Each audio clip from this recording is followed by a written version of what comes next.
মোৰ ছাত্ৰ-ছাত্ৰীসকল, আজি মই তোমালোকলৈ পঞ্চম শ্ৰেণীৰ নতুন গণিতৰ ৩ নং পাঠ কালি আৰু পৰিসীমা পাঠটো আগবঢ়াইছোঁ। আহাচোন কালি আৰু পৰিসীমা কেনেকৈনো উলিয়াই আমি শিকোঁ। তোমালোকৰ শিকাত সহায় হওক বুলি প্ৰথমতে এটা আয়ত লৈছোঁ। মনত ৰাখিবা, আয়তৰ বিপৰীত বাহুবোৰ সমান।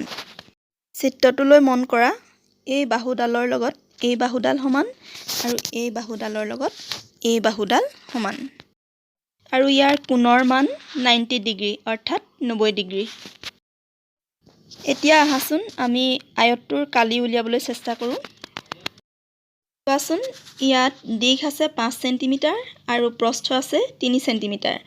এতিয়া আয়তৰ কালি উলিওৱা মানে কি সেইটো আমি জানি ল'ব লাগিব। আয়তৰ কালি মানে হ'ল আয়তটোৱে অৰ্থাৎ আকৃতিটোৱে কিমান ঠাই আগুৰি আছে তাক উলিয়াব লাগে। আৰু পৰিসীমা মানে 4 বেৰৰ সীমাৰ জোখ অৰ্থাৎ সীমাৰ জোখটো উলিয়াব লাগে। মনত ৰাখিবা, আয়তৰ কালি সমান দিশ পূৰণ প্ৰস্থ বৰ্গ একক আৰু নিজৰ নিজৰ ঠাইত তাৰ মানটো বহাই দিলেই হ'ল। এতিয়া দীঘৰ তলত আমি 5 পাতিলোঁ আৰু প্ৰস্থৰ তলত আমি 3 পাতিলোঁ আৰু মাজতটো পূৰণ চিনডাল আছেই আৰু তাক আমি পূৰণ কৰি পালোঁ 15 অৰ্থাৎ 5 3 গুণ 15। গতিকে 15 বৰ্গ চেণ্টিমিটাৰ হ'ল আয়তটোৰ কালি। এইবাৰ আহাচোন একেটা আয়তৰে আমি পৰিসীমা উলিয়াওঁ। আয়তৰ পৰিসীমা মানে আয়তৰ 4 সীমাৰ মুঠ জোখ।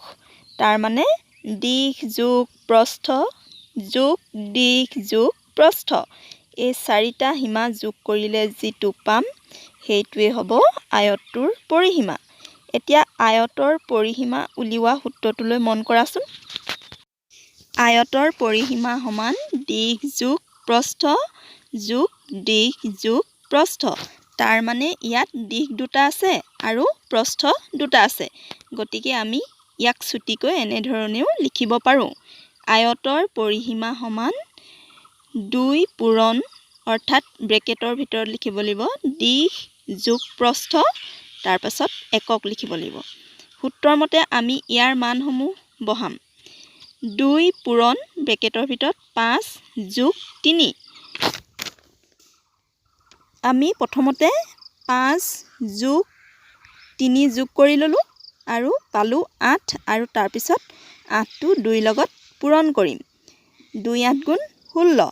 গতিকে পৰিসীমাৰ জোখ হ'ব 16 চেণ্টিমিটাৰ। কালি মানে হ'ল কিমান ঠাই আগুৰি আছে সেইটো আৰু পৰিসীমা মানে হ'ল ইয়াৰ বেৰাটো।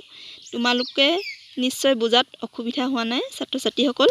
এতিয়া আহাচোন আমি বৰ্গৰ কালি আৰু পৰিসীমা উলিয়াবলৈ চেষ্টা কৰোঁ।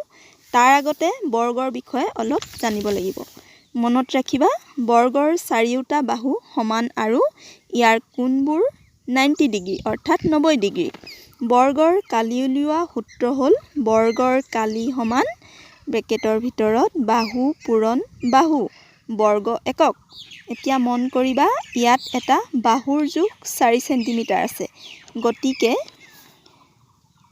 4 পূৰণ 4 বৰ্গ চেণ্টিমিটাৰ। এতিয়া 4ৰ লগত 4 পূৰণ কৰি আমি 16 পালোঁ।